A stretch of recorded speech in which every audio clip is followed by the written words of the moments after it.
Hello everyone, welcome back to another Mass Effect playthrough, part 3, this is going to be Effect Renegon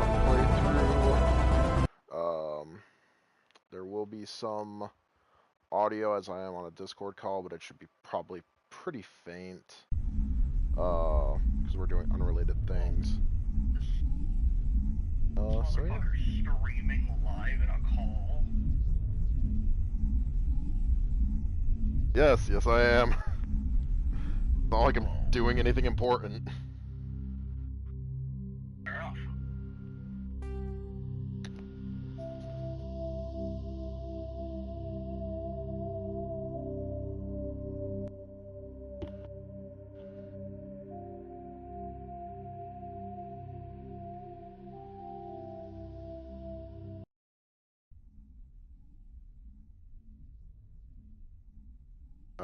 Animation took a little bit longer than I expected. I thought I was genuinely about to crash.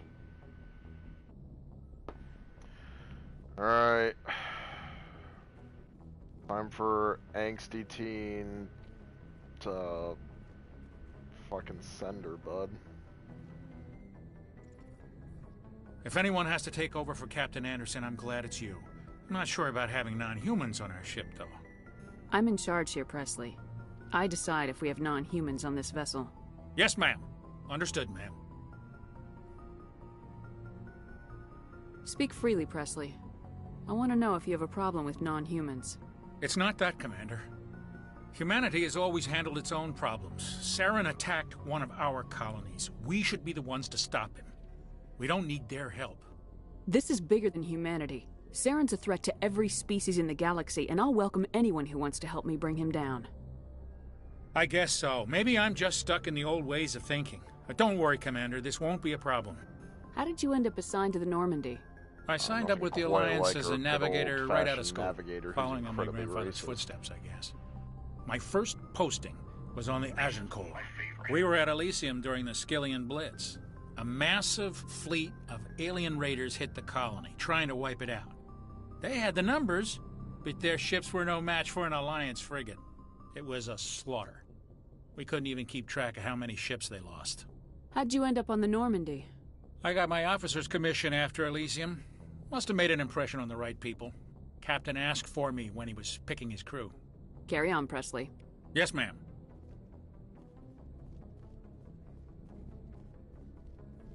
I talked to Joker at the end. Commander, something you need? How's the Normandy performing? Is she everything they said she'd be? She's the best ship in the fleet, if you've got a pilot who knows how to handle her. Balance isn't what you'd expect.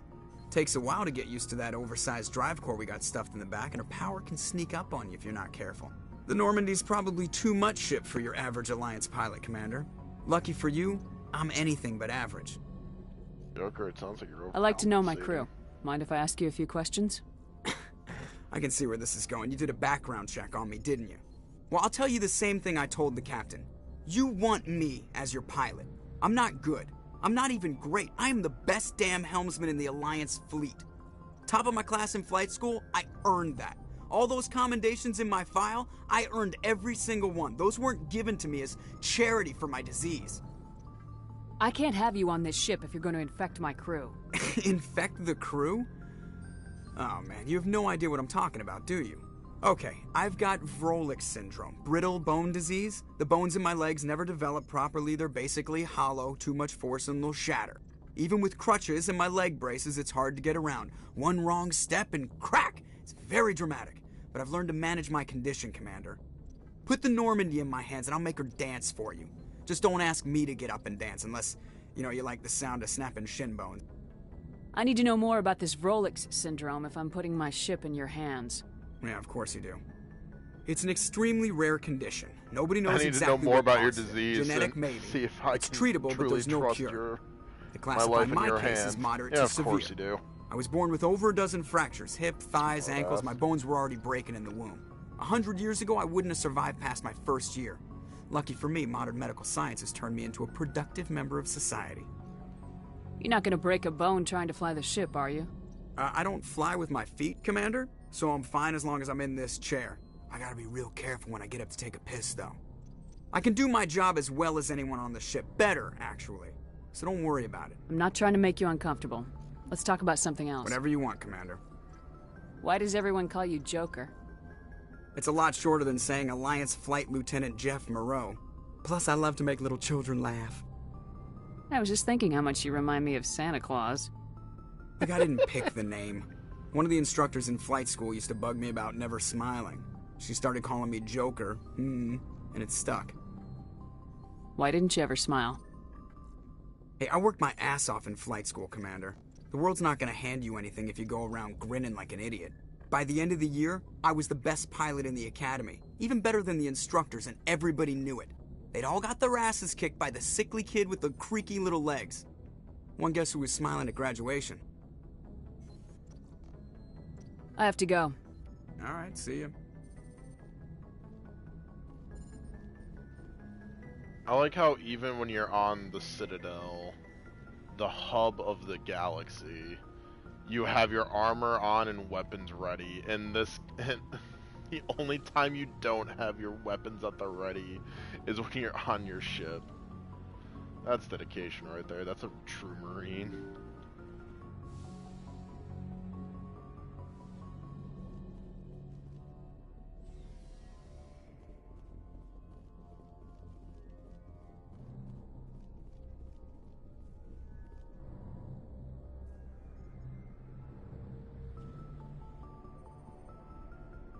Anything you need, Commander?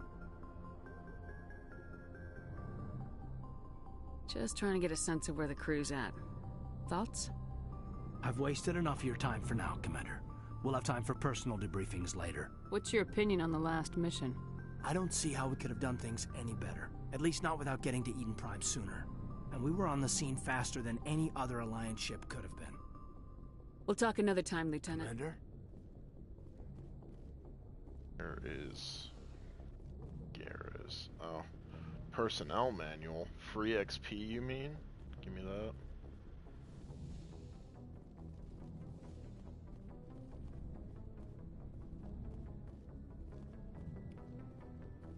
Oh, that's right. Garrus is down in the cargo hold. I'm pretty sure the only one that's not is Tally? Oh, I think Tally's down here too.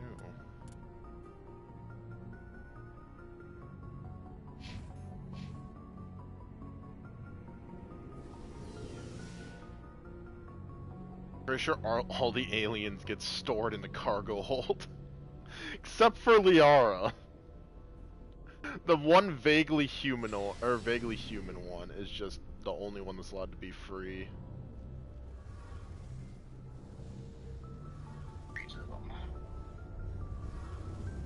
Hey, Commander, you know that Quarian, Tally? She's been spending all her time down here asking me about our engines. I'll tell her to leave you alone. What? No, she's amazing. I wish my guys were half as smart as she. Hey, you know this one alien you let down here? She keeps on asking me all these questions about our engines. Knack for technology. Do you want me to get rid of her? I can see why you wanted her. This is the first time I've gotten to tell anybody that actually understands.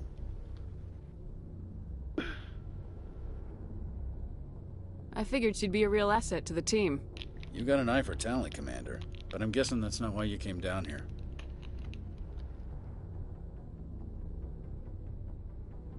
Where else have you served, Adams? If you name a class of Alliance ship, I've probably served on it. Everything from dreadnoughts and carriers right down to frigates like the Normandy. My last assignment was on the Tokyo, only a cruiser, but she was a good ship. Couldn't hold a candle to the Normandy, though. Fill me in on the IES stealth system. How does it work exactly?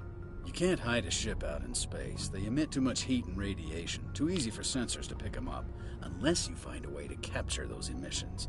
So our stealth systems trap the energy we give off in storage sinks built into the ship itself. No emissions to give away our location. Eventually the sinks have to be vented. More than a few hours silent running and they overheat. Cook us inside our own hull. There's no way for anyone to detect us? A visual scan can still pick us up. Anyone looking out a window can see us plain as day. But you have to be pretty close to get an actual visual out in space. Most vessels rely on scanners. As long as the stealth systems are engaged, they can't see us. Not unless we accelerate to FTL speeds. Why doesn't it work with faster-than-light travel? Cranking up the FTL blue shifts our emissions, pushes them into frequencies too high to capture in the sinks. As soon as we make the jump, it's like setting off a flare. Sensors can pick up our location whenever we enter or exit FTL flight, but for short-range missions, our stealth systems are amazing, and we've got the only one. I want to know more about the Normandy. She's the best ship I've ever served on, probably the fastest vessel ever designed, and she's the only one using the new Tantalus drive core. What's so special about the Tantalus drive core? What it is about Proportionally, seeing this it's man about twice the size of any other vessel. But I don't like it. Faster, but we can run at FTL speeds longer before we have to discharge the core. Carry on, Adams. Aye, aye, Commander. You heard it here first. Fat Man's uncomfortable with bald people. Your ship's amazing, Shepard. I've never seen a drive core like this before. Wait, Drew went bald? I can't believe you were able to fit it into a ship this small. He like started shaving his head. I'm starting to understand why you humans have been so successful. I had no idea Alliance vessels were so advanced. He just shaved all of it off. It's just a thing he does now. The Normandy's a prototype, cutting-edge technology. A month ago, I was patching a makeshift fuel line into a converted tug ship in the flotilla. Now, I'm sitting on board one of the most advanced vessels in Citadel space. Yeah, I have to thank you again the for last bringing time me I along. saw Drew would have Traveling on a been... vessel like this is a dream come true for me. I had no idea you found ship technology so interesting. Nordic Firefest? So February? The migrant fleet is the key to the survival of my people. Ships are our most valuable resource. But we don't have anything like this. We make do with cast-offs and second-hand equipment. We just try to keep them running for as long as we can. Some of the fleet's larger vessels date all the way back to our original flight from the Geth. I can't believe your fleet's still using ships that are 3 centuries old. They're constantly being repaired, modified, and refitted. They aren't pretty, but they work. Mostly. We've tried to make ourselves as independent as possible on the flotilla. Grow our own food, mine, and process our own fuel.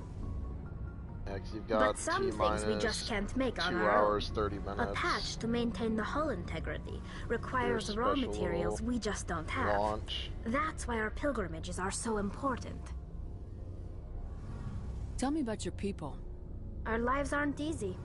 Resources are scarce, and we are constantly on the move. Everything we do must in some way contribute to the continuation of the migrant fleet. There are 17 million Quarians in the flotilla, and each of us relies on the others for survival. The bonds among my people are strong. Unfortunately, we have had to surrender many of the freedoms and civil liberties other species take for granted. What kind of freedoms? Well, it's illegal for parents to have more than one child. I'm curious. If our population grows too much, it would strain our resources to their breaking point. Of course, we also can't allow our numbers to become too few. If our population is in decline, the rule against single births is temporarily repealed. So essentially, in all that's left of her species decline is less than half of the population of Texas. Multiple births. That's though the Conclave hasn't had to take such measures in nearly a century.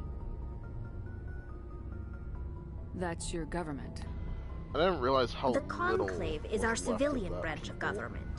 Each ship can elect a representative to serve on the Conclave and make decisions that affect the fleet as a whole. On matters that affect an individual ship, however, the captain has the final say. It's a tradition that dates back to the early days, when the fleet was governed by martial law. Fortunately, most captains nowadays are smart enough to have an elected council from their crew to give them advice and guidance. So the ultimate power rests with elected officials? In practice, the Conclave and the respective council for each ship tend to set the rules that govern our daily lives. But in theory, we are still under military jurisdiction. The 5 top-ranking military officials in the fleet serve on the Admiralty Board. These 5 have the power to overrule any decision by the Conclave in case of emergency. To do so requires unanimous agreement among the Admiralty, and they can only do this once. After that, the entire board must resign their posts. It's a safeguard that served us well. In nearly 3 centuries, the Admiralty Board has only overruled the Conclave 4 times. I want to know more about the Geth. I doubt I can tell you anything you don't already know. It's been almost 3 centuries since they drove my people into exile. All I know is the story of their origins. What they were when we created them, and how they turned on us. Interesting. The Geth were originally created to serve as an automated manual labor force. Initially, their intelligence was as limited as any VI. Over time, we made small modifications to their programming to allow them to perform more varied and complex tasks, bringing them closer and closer to true AI status. How come the Council didn't step in and stop you? This wasn't true AI research. We may have been skirting the bounds of the law, but we never did anything that was actually illegal. The changes were so insignificant, so gradual, that we were able to control them. Or so we thought. But one thing we underestimated was the power of the neural network. 1 million Geth thinking simultaneously created an inherently unstable matrix.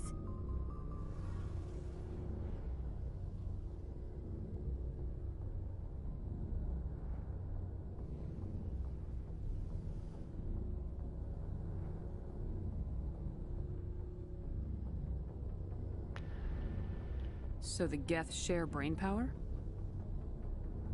Many of the Geth's logic systems were designed to work in concert with other nearby Geth. Basically, the more of them you have in a group, the smarter they are.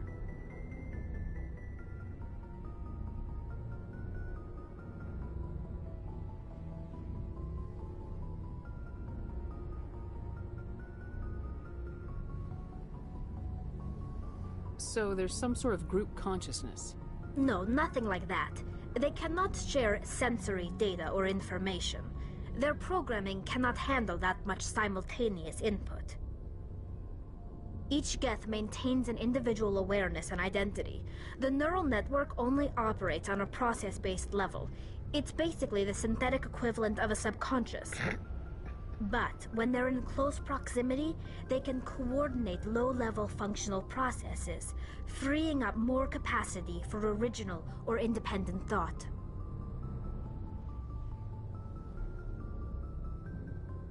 That doesn't make any sense. I'm probably oversimplifying. The Geth are incredibly advanced and complex creations. All you need to know is that they get smarter when they gather in large numbers. As we built more and more Geth, their effective intelligence became more sophisticated, more abstract. One day, a Geth began to ask its Quarian overseer questions about the nature of its existence. Am I alive? Why am I here? What is my purpose? As you can imagine, this caused a near panic among my people. I don't see what's so bad about those questions. What? The Geth were created to engage in mundane, repetitive, or dangerous manual labor.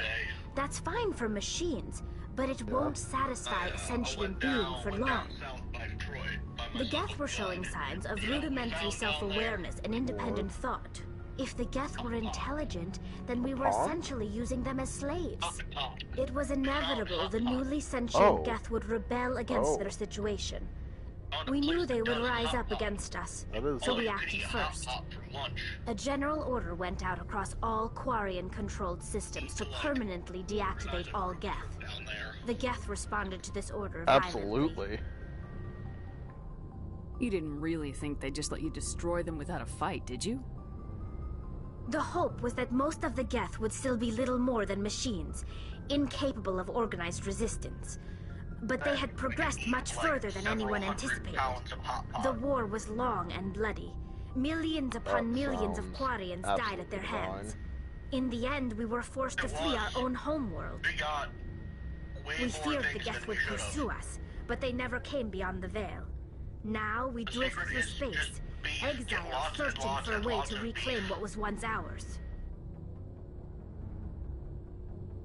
We also got, like, It's hard to feel sorry for you.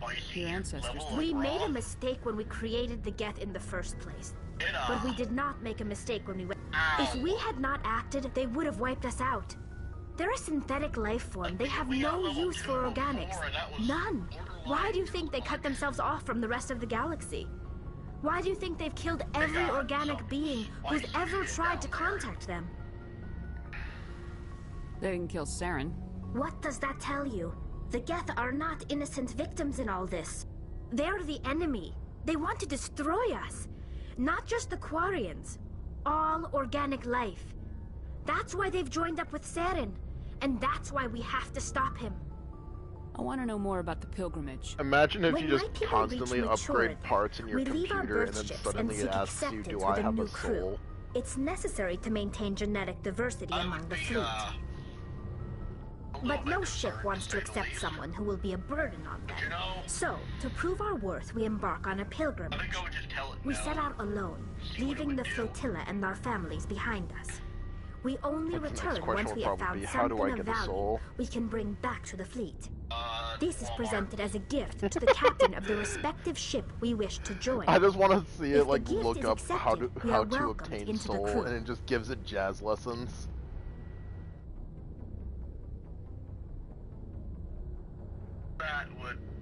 Can a captain choose to reject the gift? That doesn't happen often. Most captains are eager to increase the size of their crew. It increases their own standing in our society. Even when a gift is not particularly valuable, the captain usually accepts it out of a sense of tradition. However, there is a stigma to presenting a substandard gift. It's not the best way to make a good impression on Bill a new Clinton community. naked on a bearskin rug with a Most pilgrims don't return saxophone. until they find something worthwhile. This is the true end goal I can't believe they just send you off alone. we all strive for.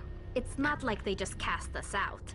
Before we leave, we are given lessons in how to I survive just strive outside to the have my flotilla, computer start and playing given gifts to help Careless us on our Whisper journey. of its own accord. We also receive implants to fight off sickness and disease. Generations of living in an isolated and highly controlled environment have left our immune systems weaker than most. By the time we leave the fleet, How we are long well do you think we'd have to leave an AI alone This is a before it rite would of passage for all compute how to Quarians. commit tax If it were evasion dangerous, without our any numbers would issues? suffer. Virtually every pilgrimage ends with a triumphant return and the ritual presentation of the gift to one of the fleet's captains. I want to talk about something else. Like what? I should go. See you later.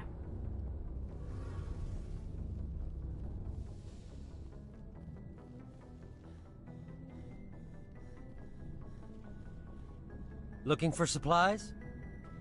Let's see what you got. You bet, Commander.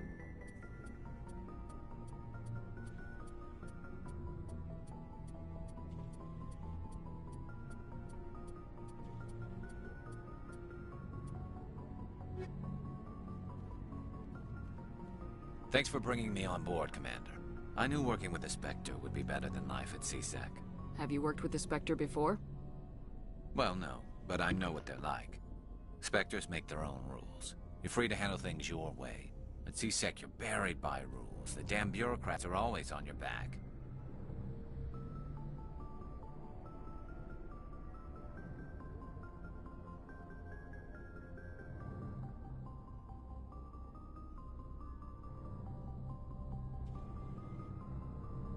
Being a Spectre does have its advantages. Exactly my point. If I'm trying to take down a suspect, it shouldn't matter how I do it, as long as I do it. But CSEC wants it done their way. Protocol and procedure come first. That's why I left. So you just quit because you didn't like the way they do things? There's more to it than that. It didn't start out bad, but as I rose in ranks, I got saddled with more and more red tape. CSEC's handling of Saren was typical. I just couldn't take it anymore. I hate leaving.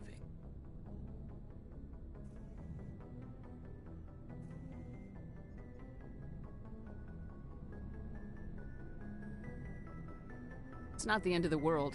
You'll have tougher decisions soon enough. Yeah, I suppose you're right. Either way, I plan to make the most of this. And without CSEC headquarters looking over my shoulder, well, maybe I can get the job done my way for a change. As long as you do your job well, you're free to go about your business as you see fit. Thank you, Commander. Commander, good to see you.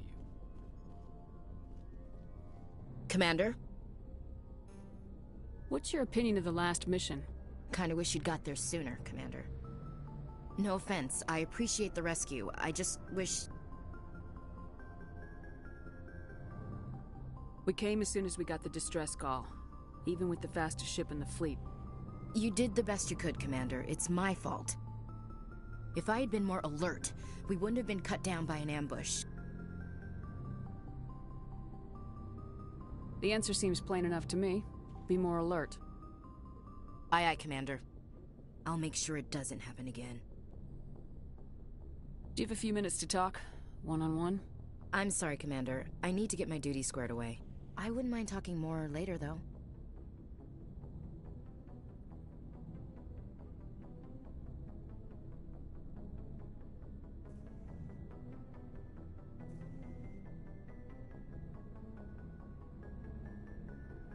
Dismissed, Chief.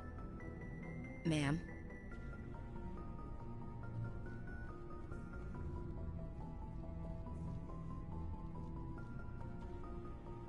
Nice ship you've got, Shepard. What can I do for you? What's your story, Rex? There's no story. Go ask the Quarian if you want stories. You Krogans live for centuries. Don't tell me you haven't had a few interesting adventures. Well, there was this one time the Turians almost wiped out our entire race. That was fun. Yeah, they tried the same with us, but we fought them off. It's not the same. It seems pretty much the same to me. So your people were infected with a genetic mutation? An infection that makes only a few in 1,000 children survive birth? And I suppose it's destroying your entire species? I suppose it isn't all the same. I don't expect you to understand, but don't compare humanity's fate with the Krogan. Sorry, Rex. I wasn't trying to get you upset. Your ignorance doesn't upset me, Shepard. As for the Krogan, I gave up on them long ago. The genophage infected us, but it's not what's killing us. Are your people really dying? We're sure not getting any stronger. We're too spread out. None of us are interested in staying in our own system.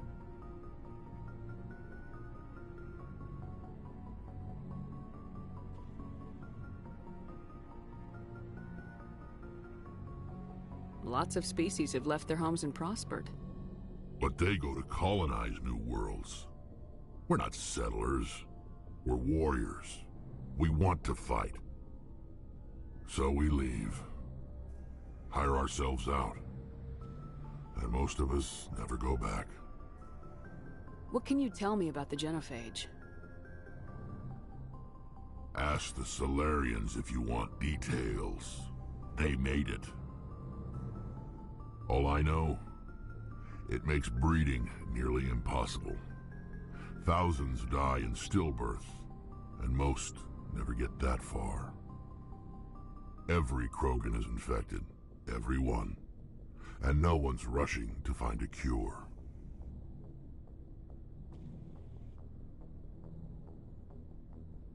Why don't the Krogan try to find a cure? When was the last time you saw a Krogan scientist? You ask a Krogan, would he rather find a cure for the genophage or fight for credits? He'll choose fighting every time. It's just who we are, Shepard. I can't change that. Nobody can. So long, Rex. Shepard.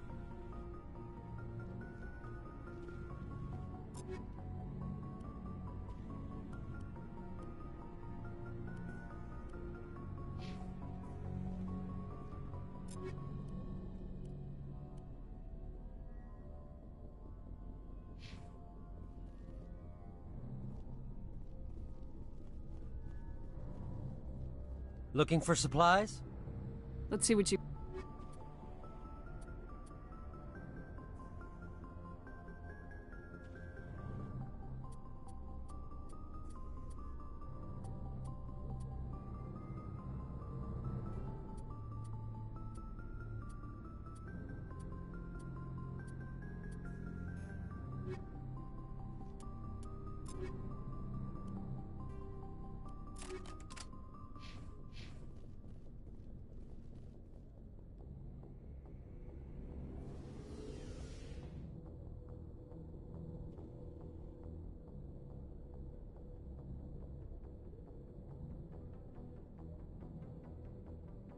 there's exploring, there's a main mission that is pretty linear, so it doesn't really matter if you just go for it. There's no real major decision.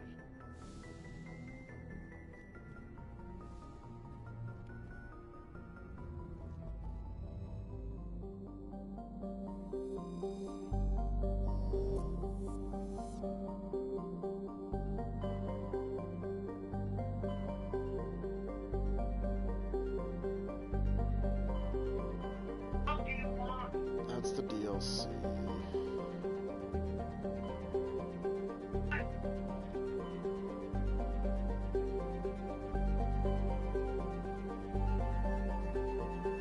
Probably be beneficial. Oh, she's somewhere around here.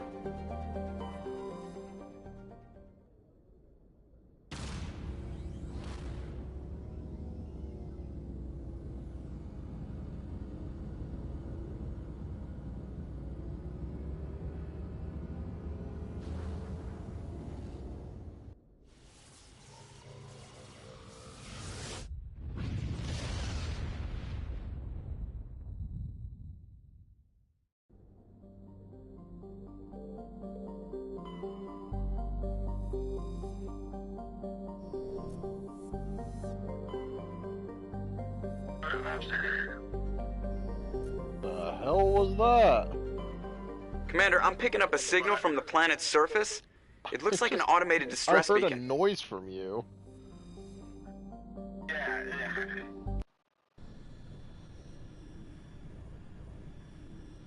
Dog is being annoying as shit.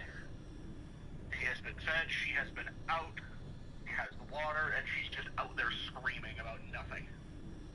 That sounds like a dog, alright.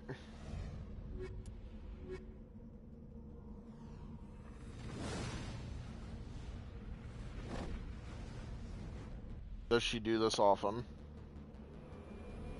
No. Normally she doesn't make any noise. When she does make noise, it's how you know she needs something, so go and check, but she couldn't possibly need anything.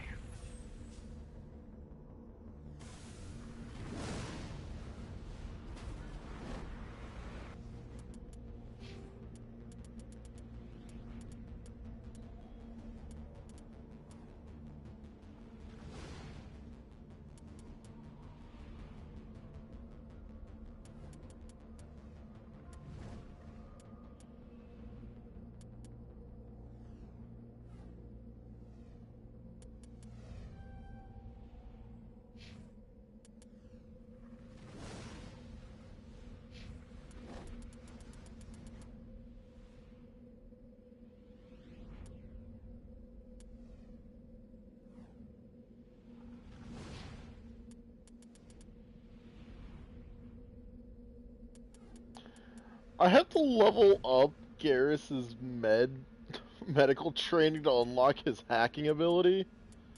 Oh, that's kind of funny.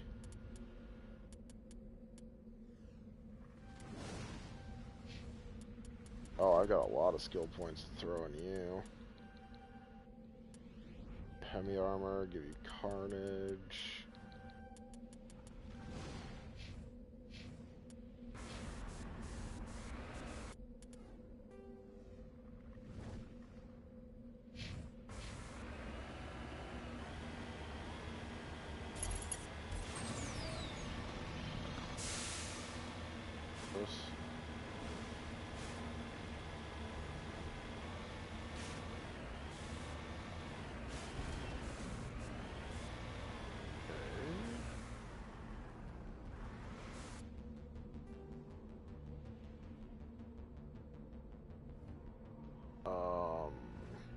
So I'm just gonna do this little thing called looking up what every planet has,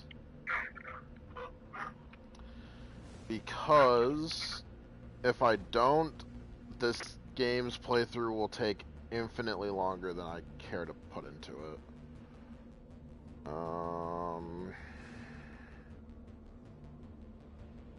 So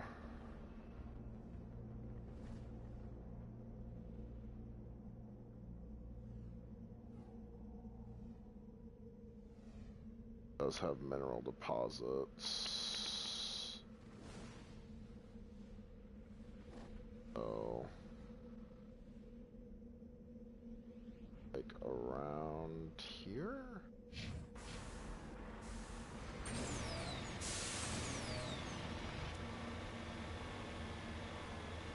Because the wonderful thing about this game is it was a absolute marvel for its time with its open world innovations of the 2007 era. However, it is an absolute nightmare nowadays. That takes a lot of time. No, how do I get out? I forget how to get out. There we go. I still don't know why it's a QTE to survey minerals. Like, just put a beacon down. Why do I have to do this?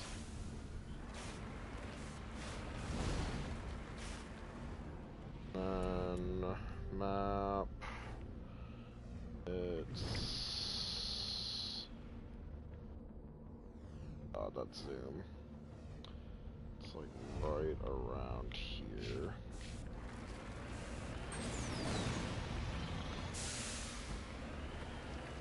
But I know that by doing this, I get bonuses in the later games. So naturally, it must be done. Because I like all avenues being available for BSing in the third game and second game. So I know in this game, money is only a problem early on. I'm on my way. In the second game, you're always poor. It doesn't help that they nerfed it shortly after launch to make you constantly poor too. Because you can only bring so much money with you.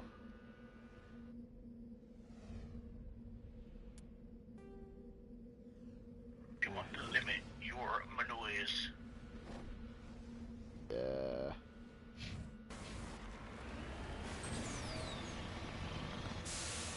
Because if you could get too much money, then it kind of lets you get access to the top of the line stuff that makes the game not difficult whatsoever.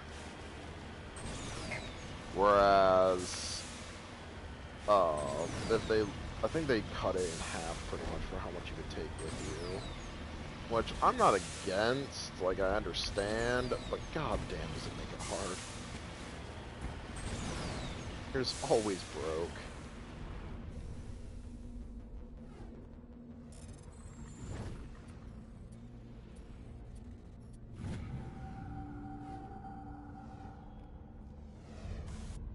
Now, if I'm right, that's new quest, yup. Alright, now everything else is actual marks on the map that like after I think the first couple missions, you get money so easily that it is never ever a problem. My electronic skill's too low. Hold on a second, I'll be back for you after I level up. What's my electronic skill at?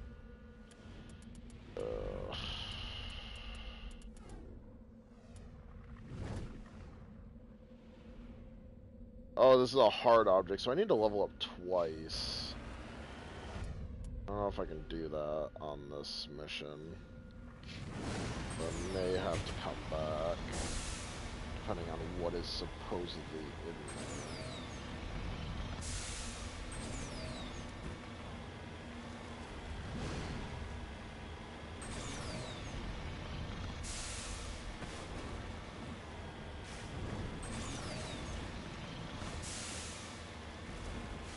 Oh, it's just salvage? I don't know if I'll go back for it. honestly.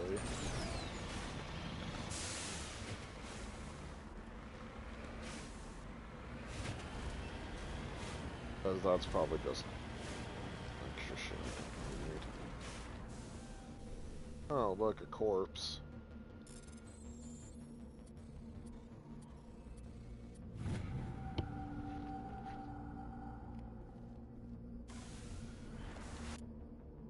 Alright, now it's time for everyone's favorite game.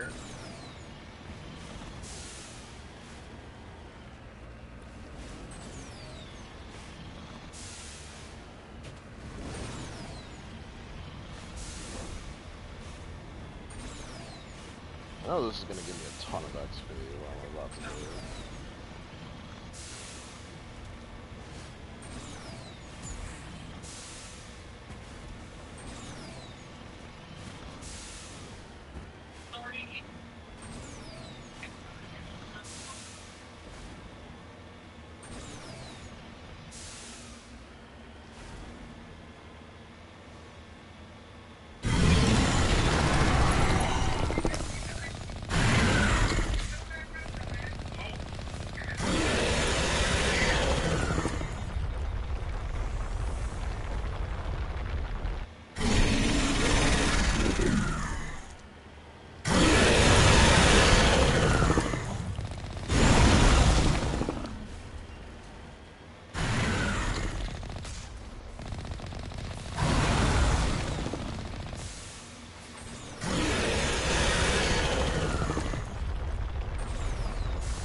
God, I can't attack when I'm repairing.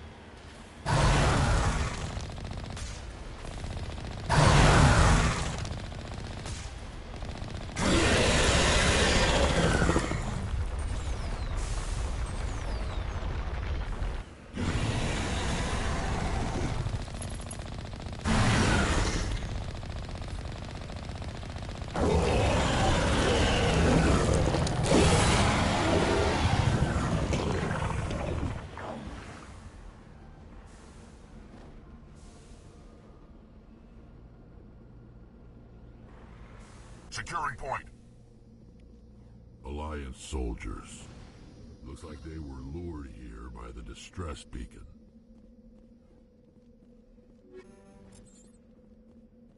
Looks like these men were under Admiral Kahoku's command. He'd want to know what happened here.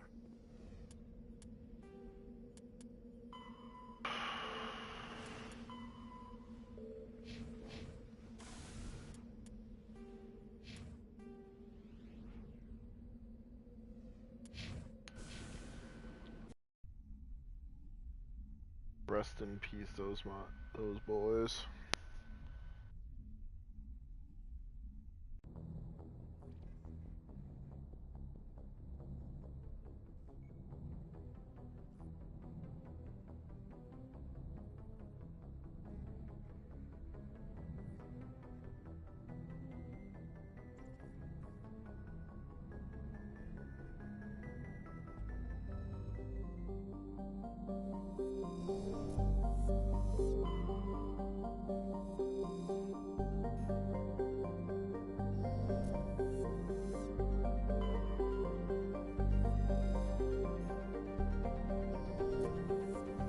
Everyone's favorite part about this game.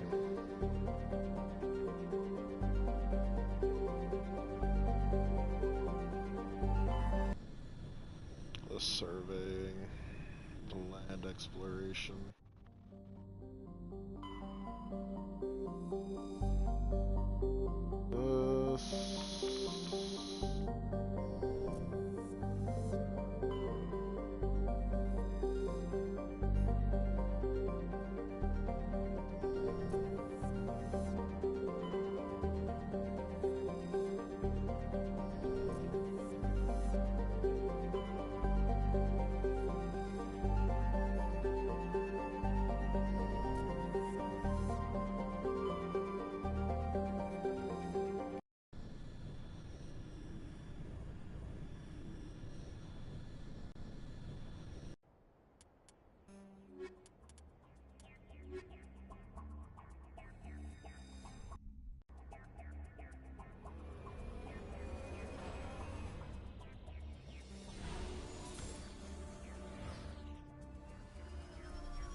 Ellie, you might just become entirely what I use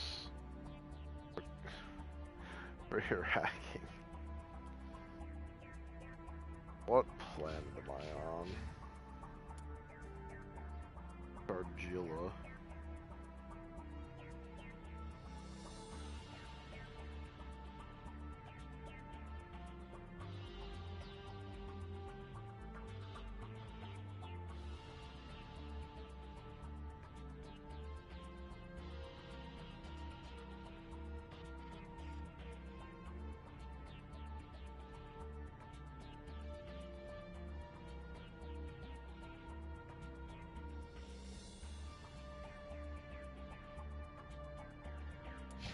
Looks like there's the resources and then there's a mission here.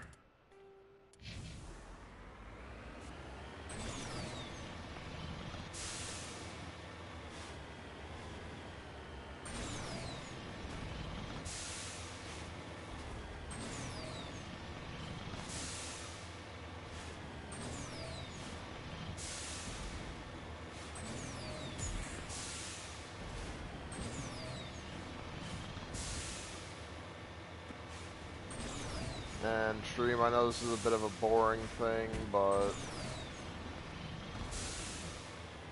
if I do it off stream, then people complain, or people have complained, that they're missing the side quests, and I don't feel like leaving a planet after I've touched down on it. Unless I get most, if not everything done.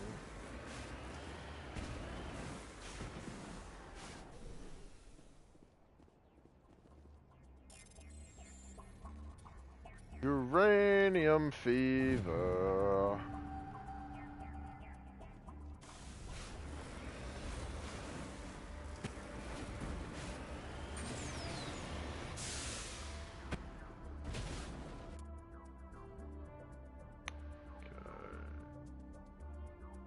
Here. I will say something that I'm a bit ashamed about. It wasn't until like my second or third playthrough that I discovered the Mako had boosts. It was a very long playthrough.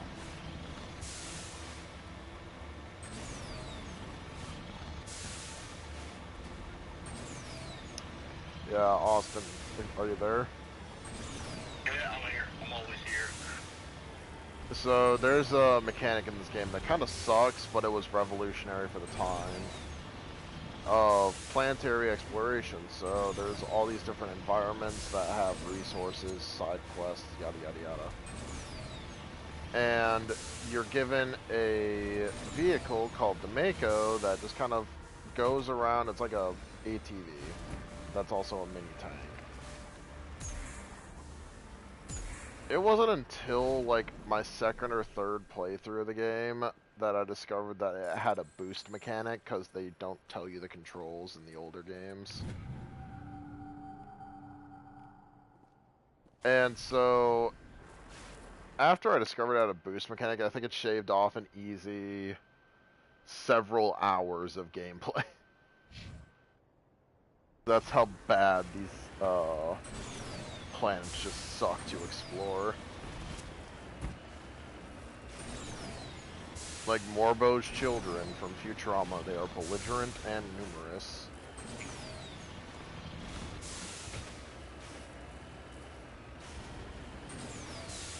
But, Austin, for your curiosity, because I'm sure you're curious as to why I'm even streaming to begin with, it's specifically for Jamie. I used to do the thing. Specifically stream just so me can come and watch it. Yeah, I'm streaming this because Jamie can't play Mass Effect games because she can't do third-person shooters, which I don't blame her at all because of just how she is. Disorientating, or she just can't handle it? It requires a lot of fast reflexes that are a bit difficult for her. And the gunfire is too loud, and there's a whole like slew of things. But because it's got such a good story, I decided to just. I did a dry run where I let her like make all the major decisions. And she usually just stuck to Paragon. And so now we're doing a Renegade playthrough where we're just assholes. The best way to play games. So I've decided. I can convince myself to play games like that more often. I cannot recommend the Mass Effect games enough. They're on sale on Steam right now for $9. Tried Mass Effect before I could never get into it. Did you start on the first game? I started on the first, and I tried Mass Effect 3 because I heard that was really good. Because like, I tried the first one, it's like it didn't really. I heard the third was good, and I got that one for free. So I'm like, well, I'm gonna try it. Just still didn't hit. The reason it probably didn't hit that well is because the Mass Effect games, you kind of gotta play all of them, but the first game is incredibly rough.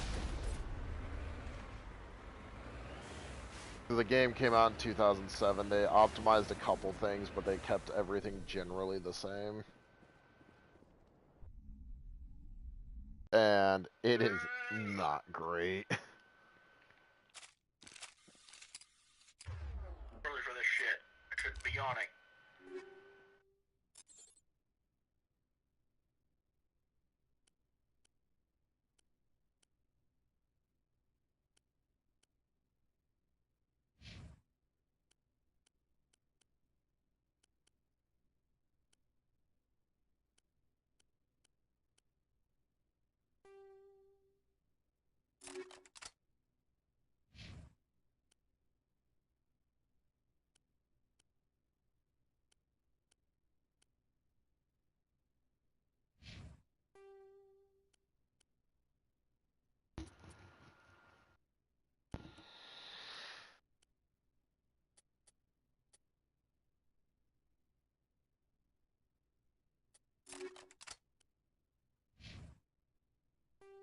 I'll give you.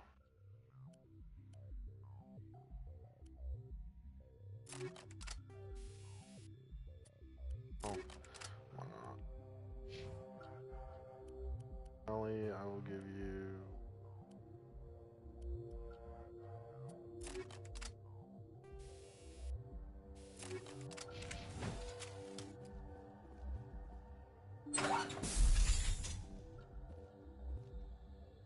I will destroy you!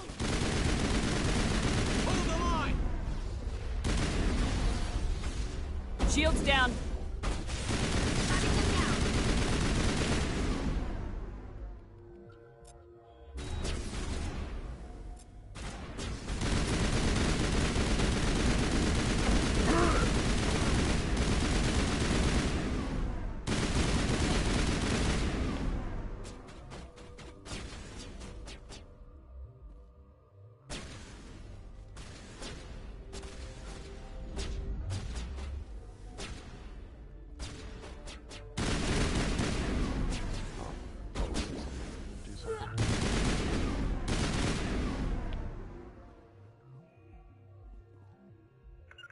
I've lost contact. Oh, that's right. Go, go, go! The new worst fucking RPG of all time. Which one? Dragon Age Veilguard. Oh yeah, I heard about that. I heard about it launching. Yeah, which isn't good. I heard that they were using Veilguard as like a test run to see how woke things could do in the market, and they were going to use that as a baseline for Mass Effect 5.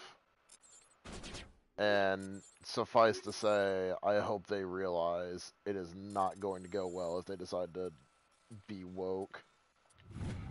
Yeah, no, I think Veilguard is gonna go down as one of the games that doesn't actually exist. Oh yes, like people are going just to say, yeah, this game didn't actually happen. Go, go, go!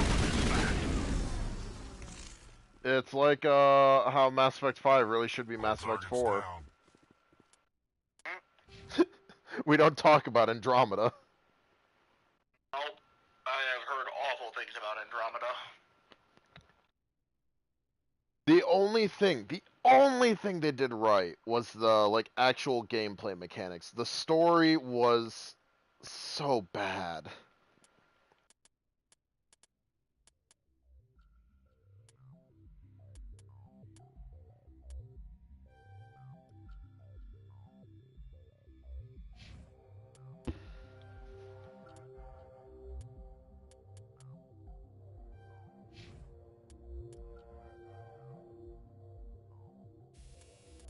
Oh, hold on. Well, I guess sure, I'll take hacking, but I really wanted you to get decryption upgraded. There we go. But, oh, good lord. I mean, I'll take the pistol. I won't take the pistol upgrade. I'll give that to someone who's actually going to use the pistol.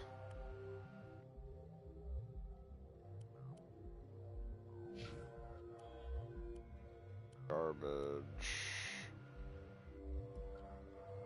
Take that, I guess. Got a bunch of human armor. Give me that. And then, what armor, do you have specific armor? It's Liara that takes that armor. Okay, that's right. I forgot. The only non-human that doesn't have specified armor.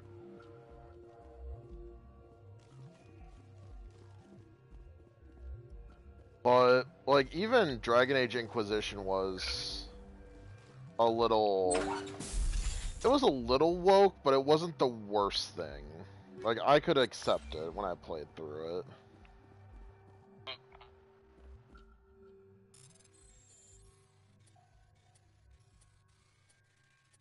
I think there is a set amount of woke that can exist in games because it makes sense to have weird characters. Yeah, like it makes sense to have like all these different like things if you do it correctly. Like there was a game that I think it was Baldur's Gate 3. Like it was a fantastic game, but it had a lot of woke things. They just weren't always shoved down your throat. Yeah. I think I've come to decide I honestly personally really don't like Baldur's Gate 3. Yeah, I never got to play it, so I don't know. I have tried to play it probably 15 different times, and every single time it just falls flat on me. It is such a fucking slow game.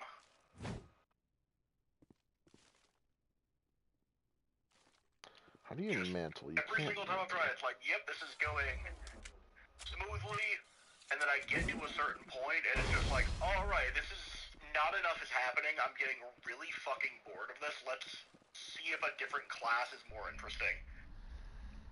Yeah. And then we get back through it, and it gets to the same place, it's like, yep, this has already lost its touch.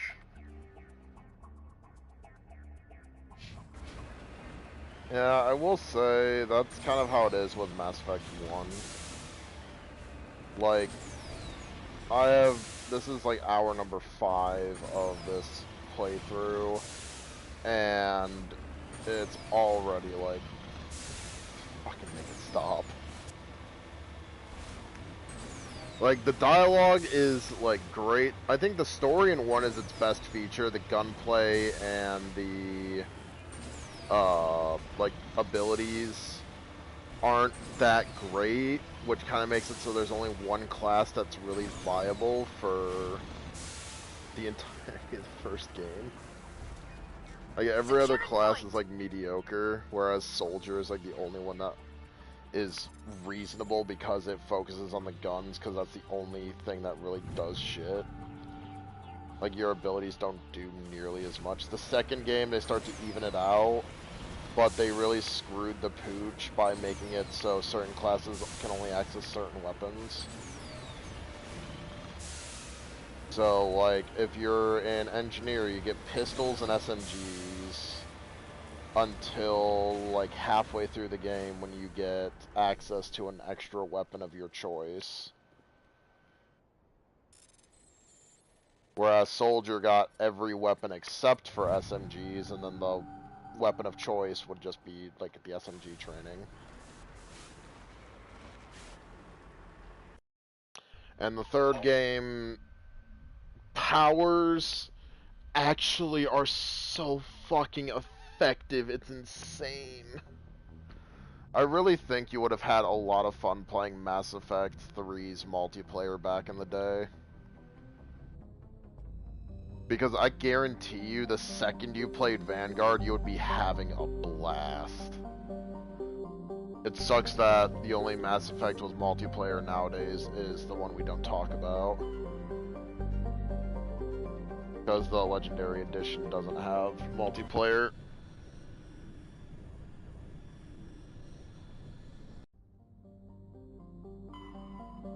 There's a planet called Salami? Oh, it's Salamis. There's an S at the end of it.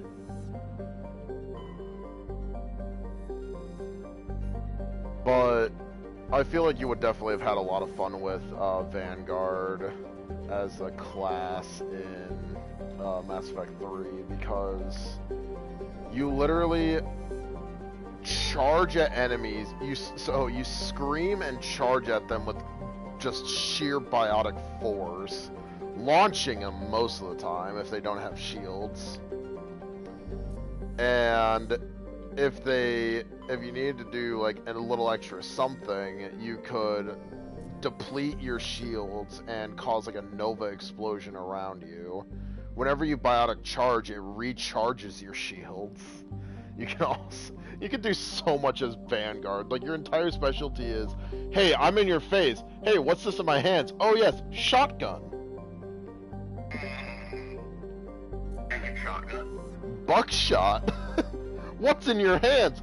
Buckshot. Ah!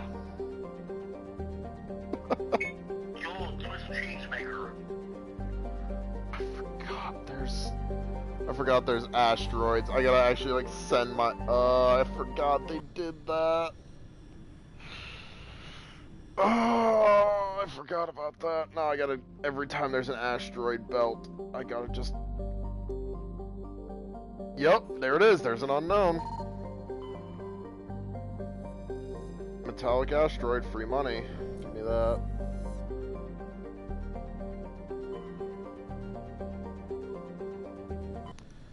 But yeah, I feel like you would have had a lot of fun with the multiplayer aspects of the game originally, but since that's only in the game we don't talk about, it's not worth it to play it.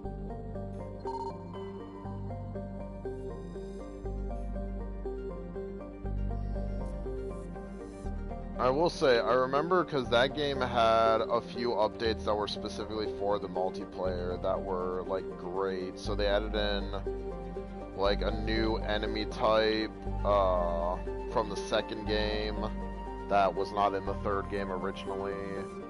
They added in like completely new classes, races that you could play as. One of my favorites had to have been playing a Geth Juggernaut, so you're essentially a 10-foot tall synthetic humanoid looking thing that essentially just had a minigun and enough health to take down the entire Secretary of Defense nowadays. The Geth Juggernaut was a bit overpowered for its time.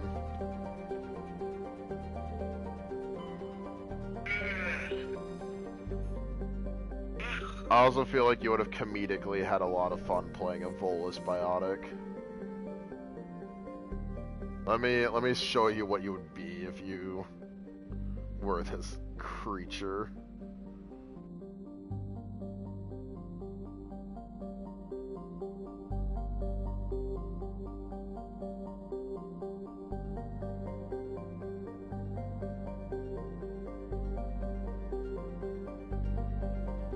So, this is pretty much what you would look like. And you would just be casting space magic at all times. Yeah, let's do that one. Like, I feel like you would have a lot of fun being that little bastard. So I remember when they added that as a playable race, I was like, there's no shot. And I just remember playing as it, and I was like, what the hell is going on here? Gonna sneak up behind you and space fireball.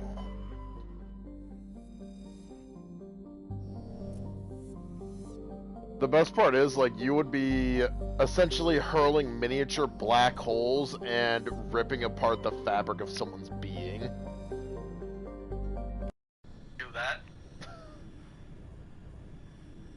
I think what they did really well with the third game was they made it so you had, what is it, combo detonations. So if you fired off certain powers and, like, all you needed was like 2 powers in the right order, and it would cause hell.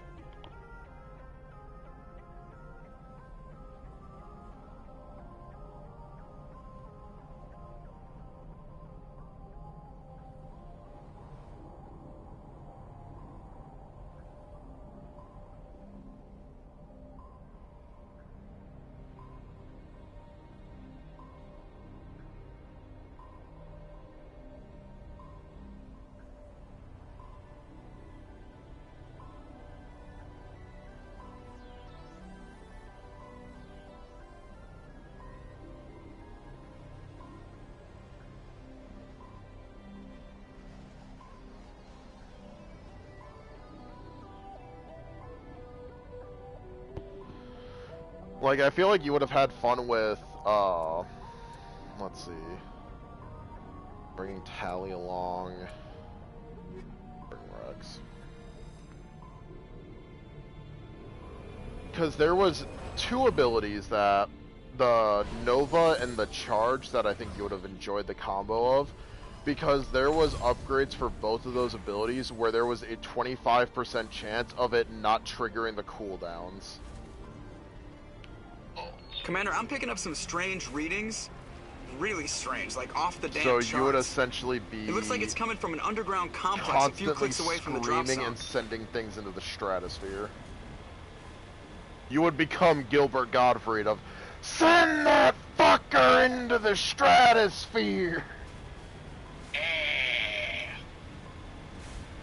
Especially because with the DLCs in the third game, you get a bonus power of your choice at some point, and you can get one that's called Flare. Let me tell you, that Flare ain't used to call for help, it's used to have the enemy need help.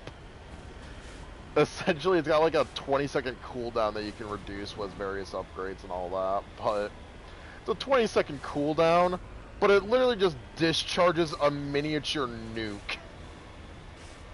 And you just fucking fire it at will.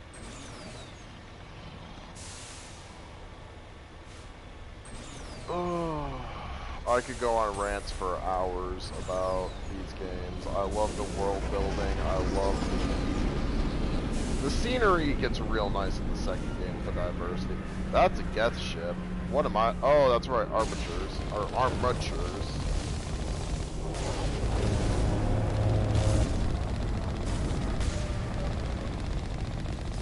The best way to farm XP in the game is just sit in your mini tank and fire a cannon. Fun fact, in the original Mass Effect 1, you actually had an XP reduction for killing things in the tank to incentivize ground combat. This game, in the Legendary Edition, removed that because it's like, yeah, even with that, without the reduction, you're still not going to be able to reach level 60 unless you go out of your way to kill literally everything and never take the route of diplomacy. Only a fool punches a Nathak in the mouth. We should sneak around and pull its tail.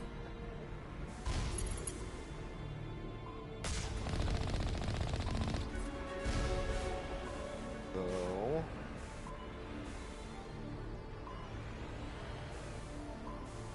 sneak around and pull its tail, huh? Well, I don't think I can get in this way.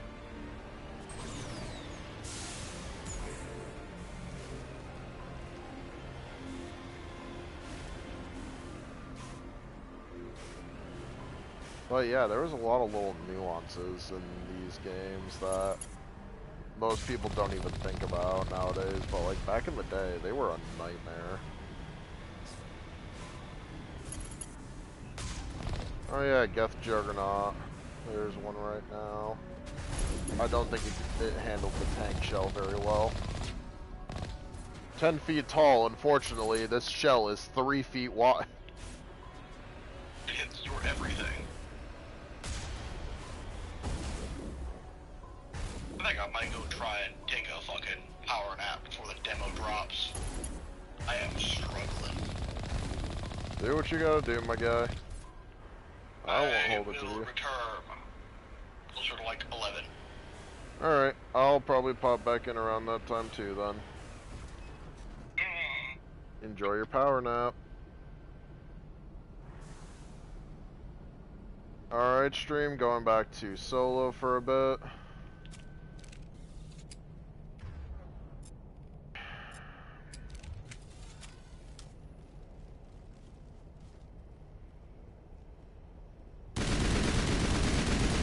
Fire rocket, thank you.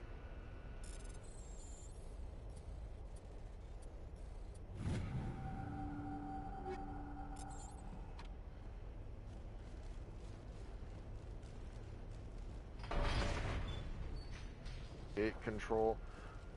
I don't know why I would need to use that gate again, but game's a little funky. Oh, is it because there might be salvage out front? I don't know.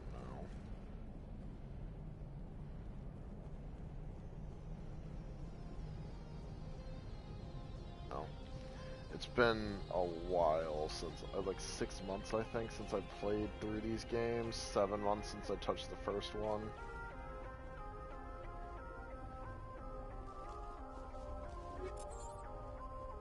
With my memory, that's enough.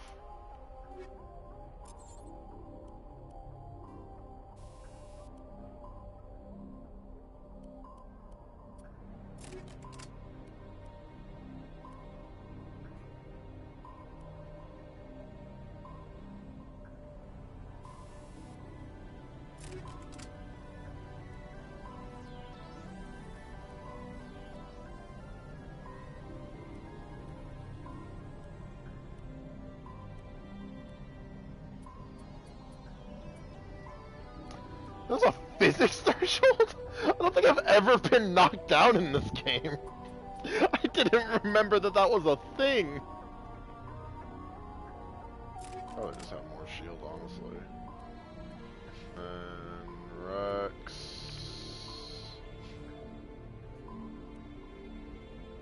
I want you to have...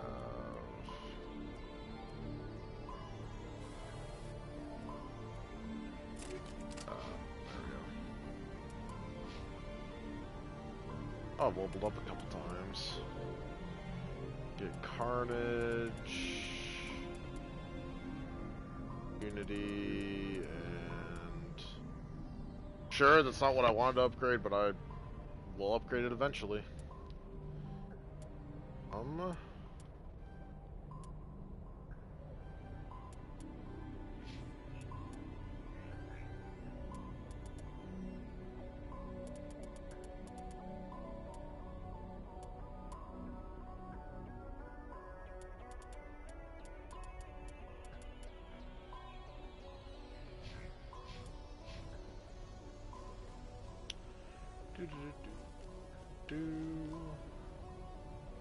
Yeah, because I need to open up that door.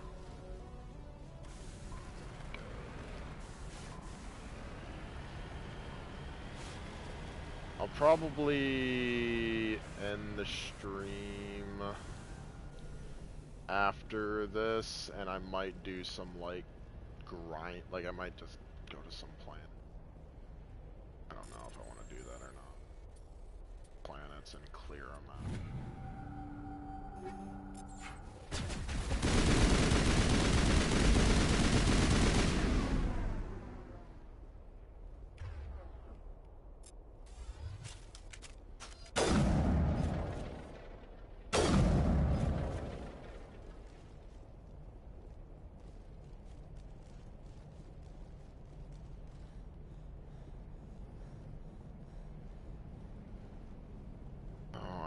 remember something that's a bit of a nightmare about this level. Where's the door?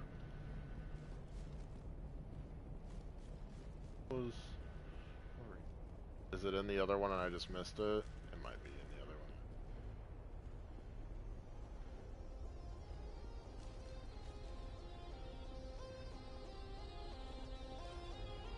There it is.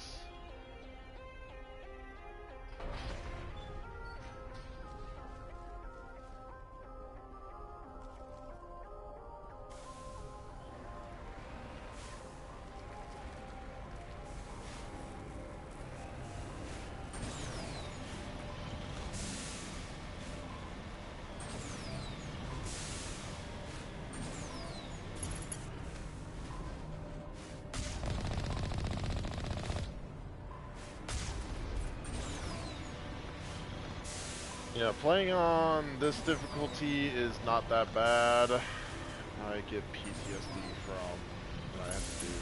Insanity, I think it's called. The Insanity playthrough of this game is not kind.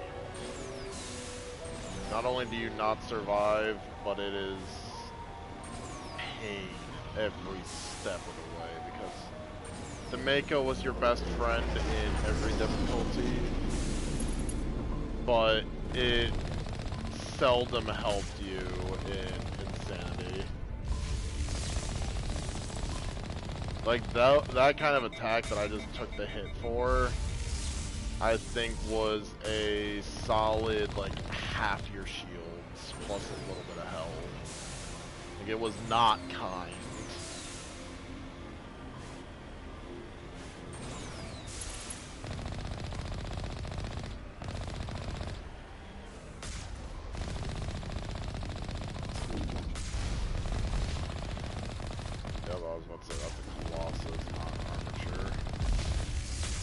Colossi were also nightmares. I like how that gives me more XP than a Thresher Maw, despite Thresher Maws usually being optional. Oh! Physics, there we go. Ah!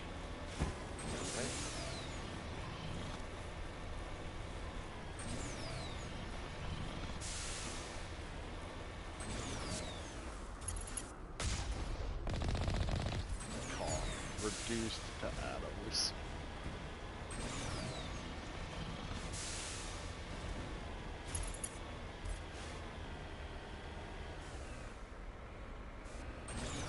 Sure.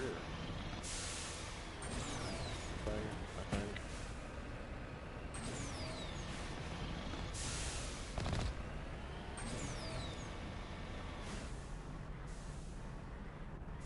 I don't think there's anything to pick up out there.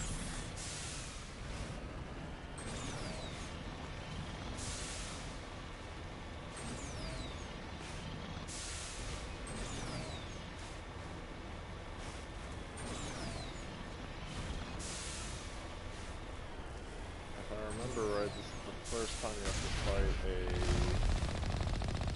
I can't remember if it's an armature or a colossus outside of a vehicle at some point.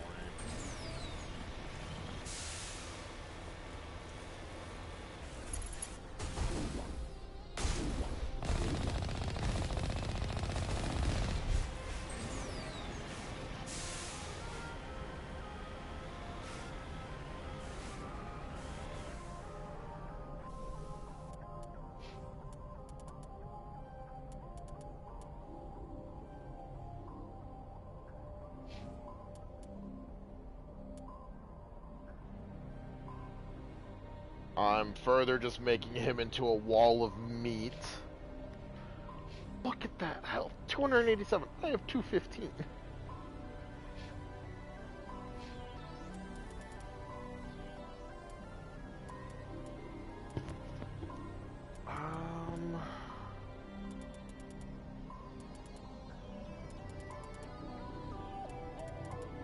Honestly, give me some more hacking. We are up against the wall.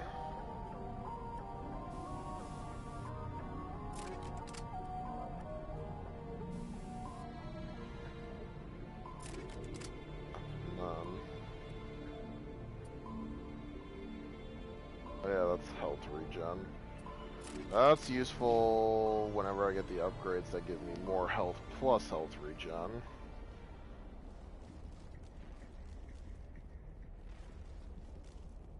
At least I think that's what it did. I don't remember.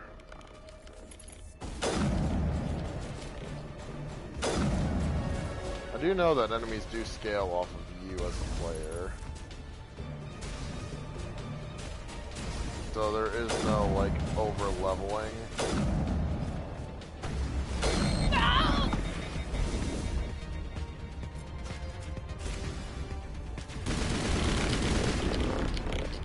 Because the enemies do scale off of you. All targets down.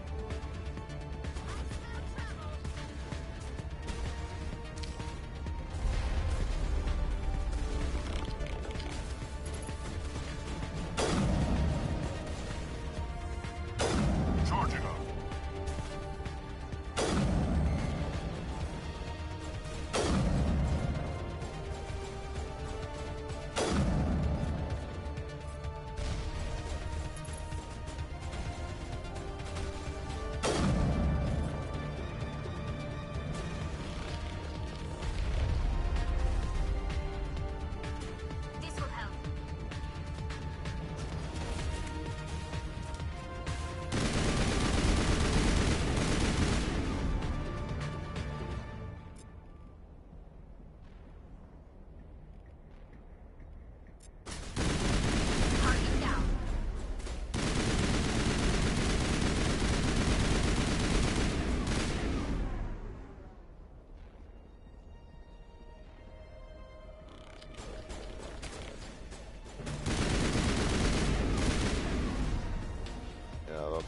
Stick to what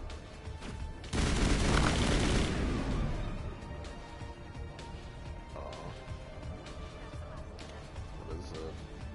Snipers. So this is where the fun begins, if I remember correctly.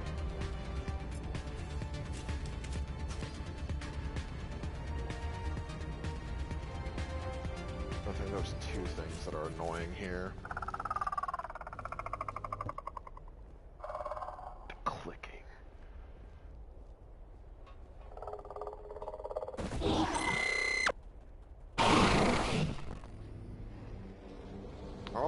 Like how they look semi-organic. There's Big Boy.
Lost shields!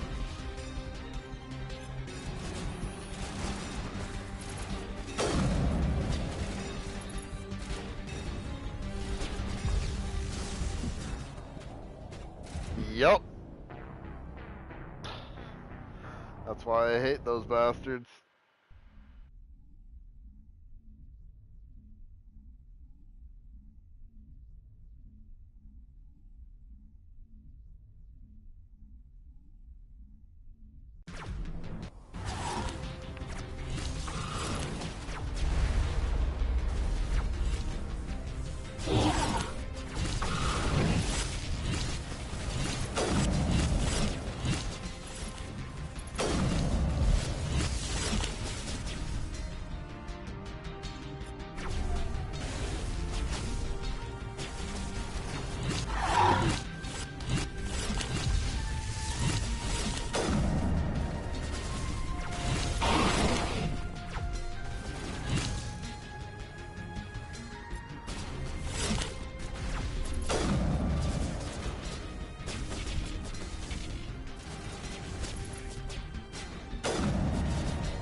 Fuck. I shouldn't have peeked out.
Shield down.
Now that that pain is settled.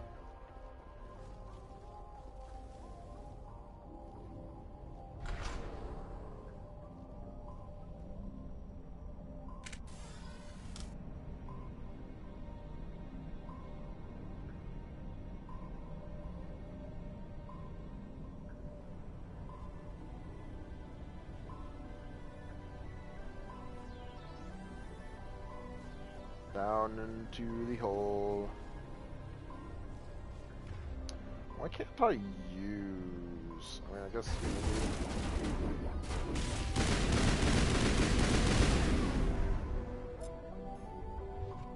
No. It only works on dead people. Why can't I use first aid?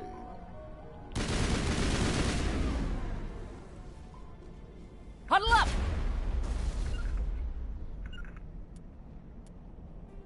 There's gotta be a control. Like a special button.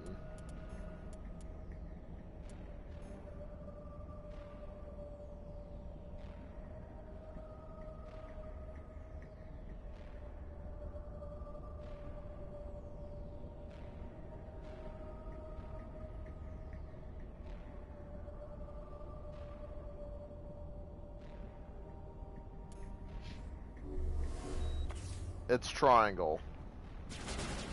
Okay, that's incredibly stupid.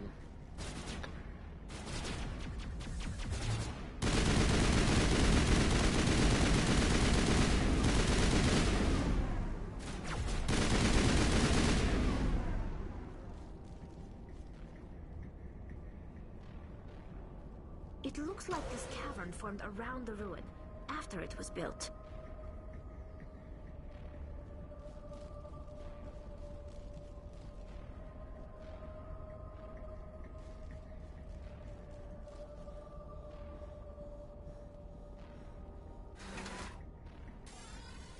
Very astute observation, Tally.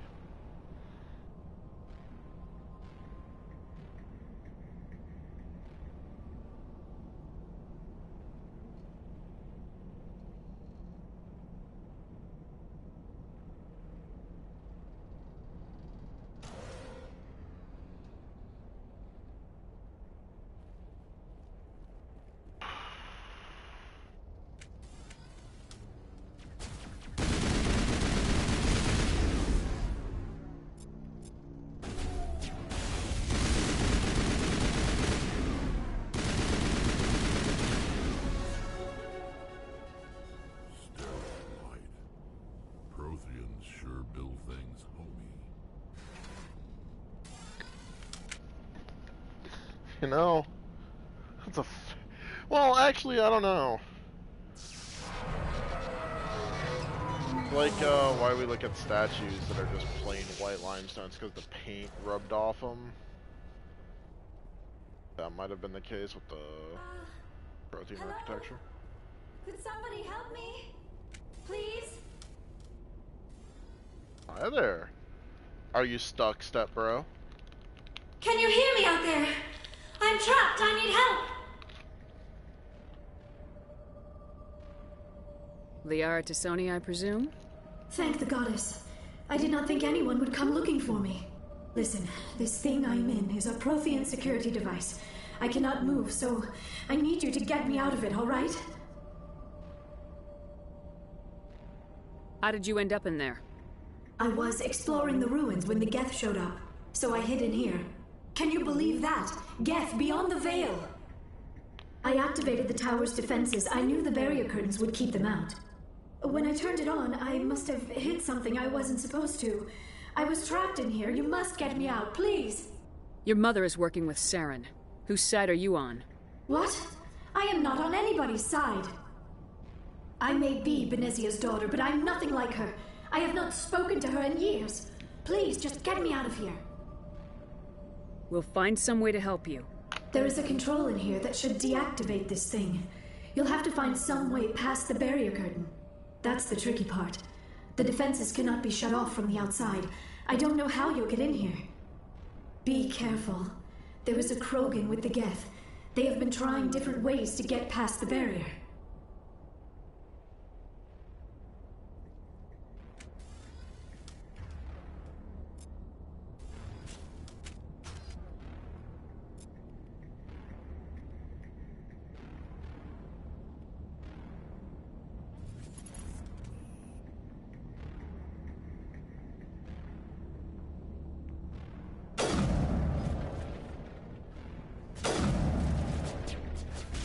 Oh, neat.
moving around here, and I'm not looking forward to finding him.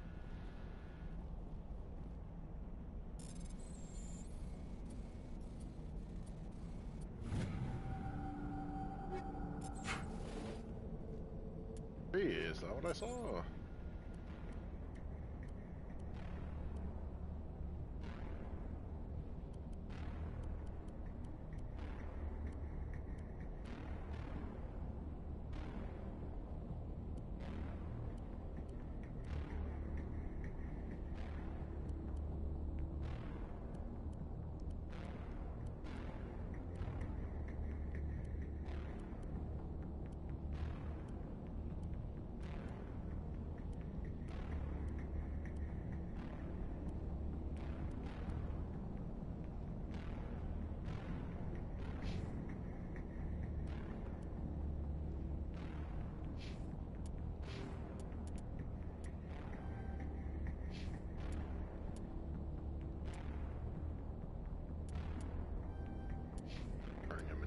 Wall of me.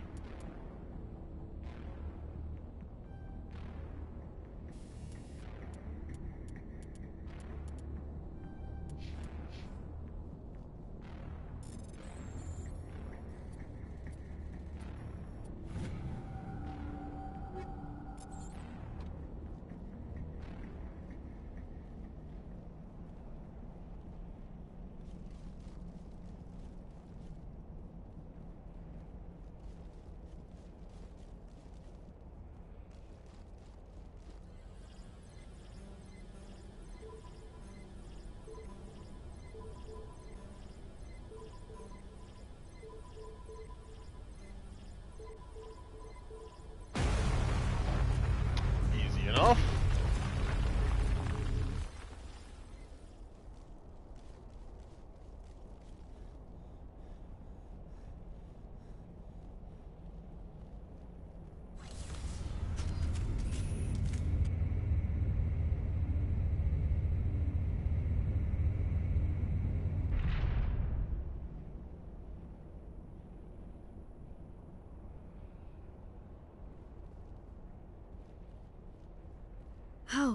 How did you get in here?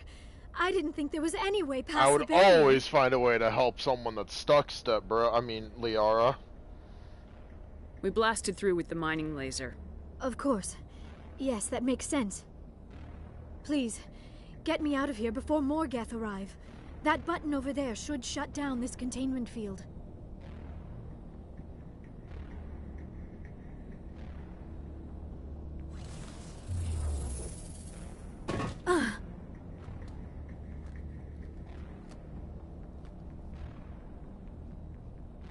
Any idea how we get out of this place? There is an elevator back in the center of the tower. At least I think it's an elevator. It should take us out of here. Come on! I still cannot believe all this. Why would the Geth come after me? Do you think Benezia's involved? Saren's looking for the conduit. You're a Prothean expert. He probably wants you to help him find it. The conduit? But I don't know... What the hell was that? These ruins are not stable. That mining laser must have triggered a seismic event. We have to hurry. The whole place is caving in. Joker, get the Normandy airborne and lock in on my signal. On the double, mister! Aye, aye, Commander. Secure and Mister. away. ETA 8 minutes. He needs to move faster. If I die in here, I'll kill him. Same, Rex.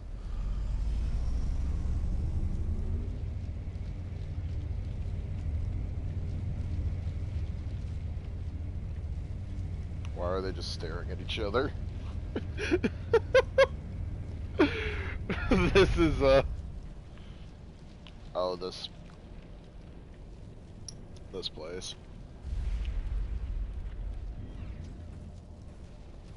That Krogan's looking a little green around the edges.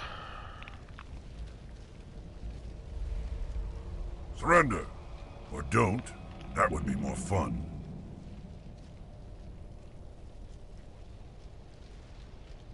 We don't have time to deal with this idiot. Charge! I like your attitude.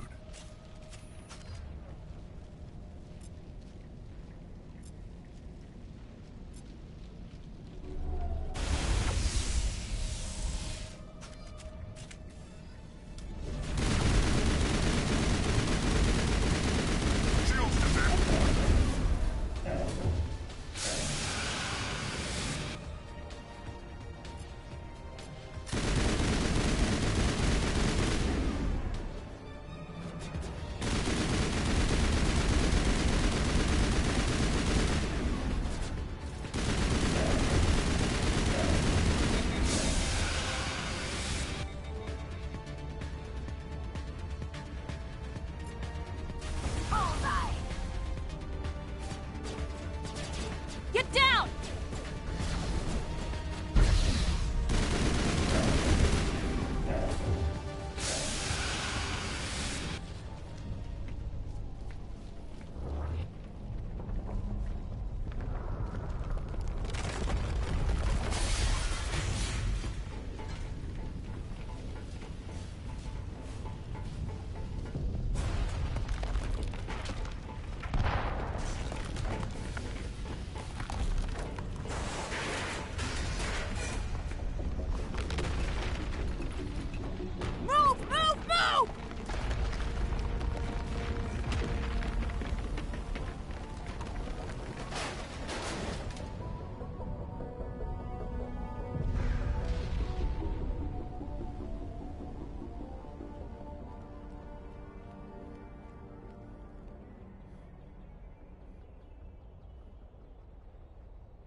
Too close, Commander. 10 more seconds we would have been swimming in molten sulfur. The Normandy isn't equipped to land in exploding volcanoes. They tend to fry our sensors and melt our hull. Just for future reference. We almost died out there, and your pilot is making jokes? Sometimes Joker's a real ass. Just try to ignore him. I see. It must be a human thing. I don't have a lot of experience dealing with your species, Which Commander, is funny, because normally I'd cut him some grateful slack, to you. but Renegade. You saved my life back there, and not just from the volcano. Those Geth would have killed me or dragged me off to Saren. What did Saren want with you? Do you know something about the conduit? Only that it was somehow connected to the Prothean extinction. That is my real area of expertise. I have spent the past 50 years trying to figure out what happened to them. Just how old are you exactly? I hate to admit it, but I am only 106. Damn! I hope I look that good when I'm your age. A century may seem like a long time to a short-lived species like yours, but among the Asari I am barely considered more than a child. That is why my research has not received the attention it deserves. Because of my youth, other Asari scholars tend to dismiss my theories on what happened to the Protheans.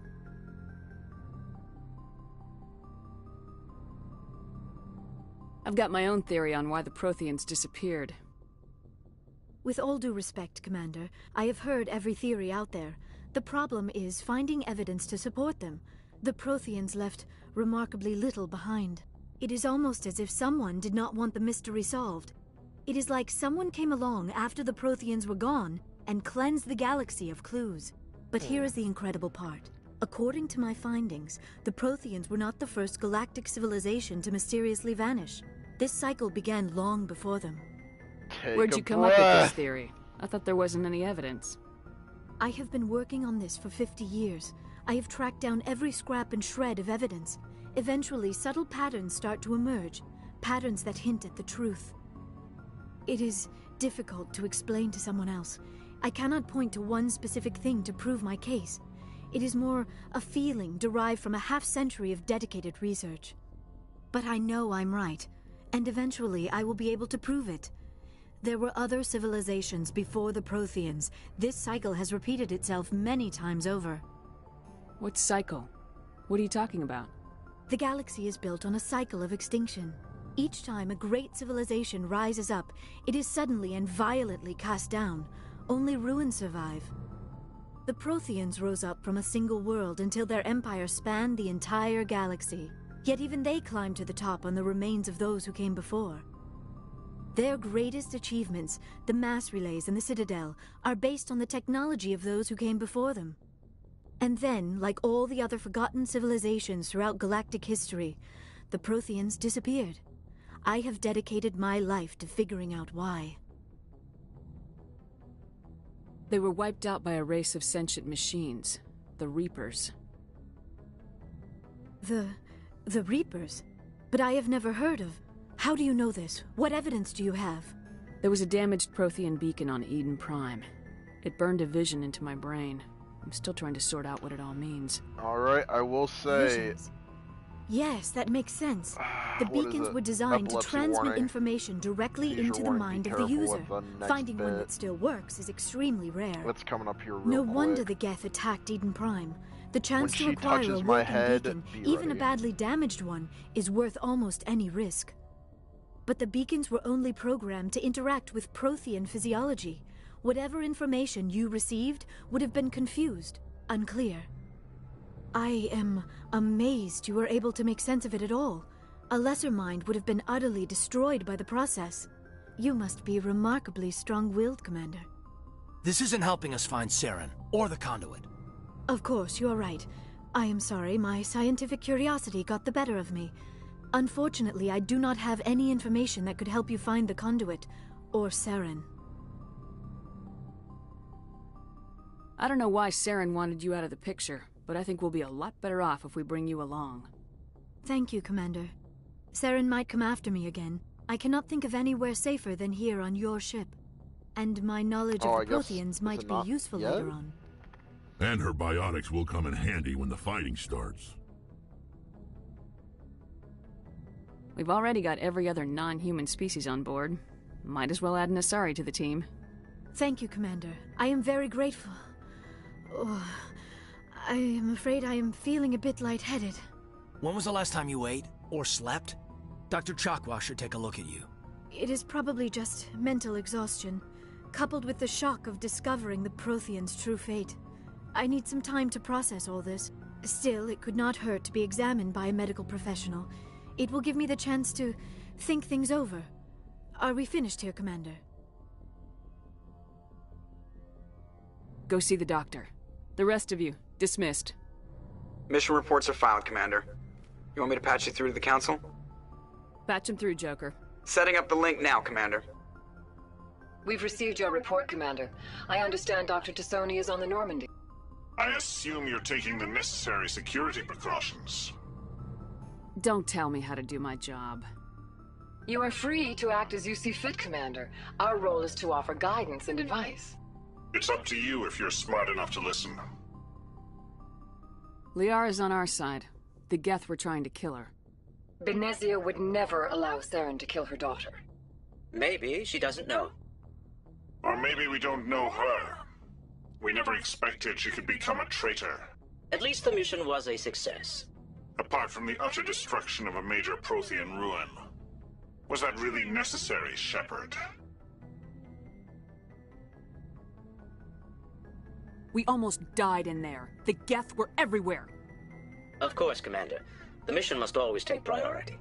Good luck, Commander. Remember, we are all counting on you.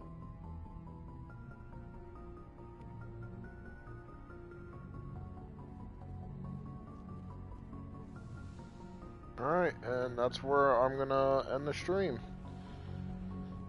Ooh, free XP. Where was that? There it is. Alright. Good night, everybody.